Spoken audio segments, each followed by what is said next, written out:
Hometown flavors tayo ngayon sa Clark. Sa may Clark Hills. Likod lang pala ito ng Tinawag ko Beehives. si Odette eh.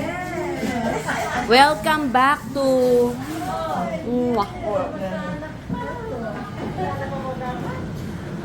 May Laguna ulit.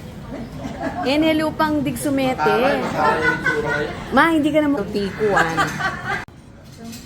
Hay nako, napakaraming in-order ni Monching na kinakapatid ko. Mami niya, si Tita Maring, yung muntik nang mamatay na naman last time kasi nagkaroon ng sepsis dahil naman dun sa urinary stones niya. So, na-emergency na naman. Pero ngayon, okay na. The best part of this, dahil matatanda na sila, we want to spend more time, more bonding with them para mag-enjoy while they are still with us here on Earth. At saka, birthday pala ni Monching today, 55 na siya.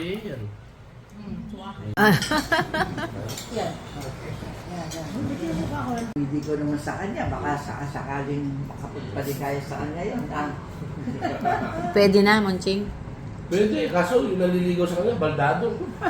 Aalagain pa niya. Natake, bumagsak. Bumagsak, o. Kita mo?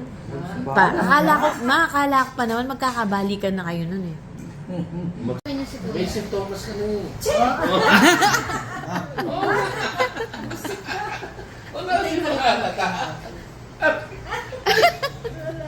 Pero mga natatakot ba? Tatakot kang mawalan ng ano? Isa sa mga fears namin yun. Oo. Ganun po na magkatin yun.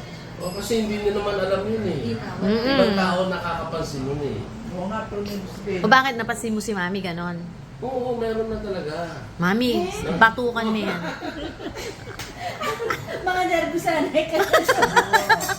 Oy, dadagdag yung depression ka niya yan. Isa sa fears namin yun eh, yung hindi na namin kilala. Wala, hindi kita kilala. Ay, ano, yung lalo na pa, anak mo, matula kami, tangatid mo yung anak mo, ang mo rin ang buko. Tama. Hindi ko kilala na, ang tula mo. Mga nabi ko.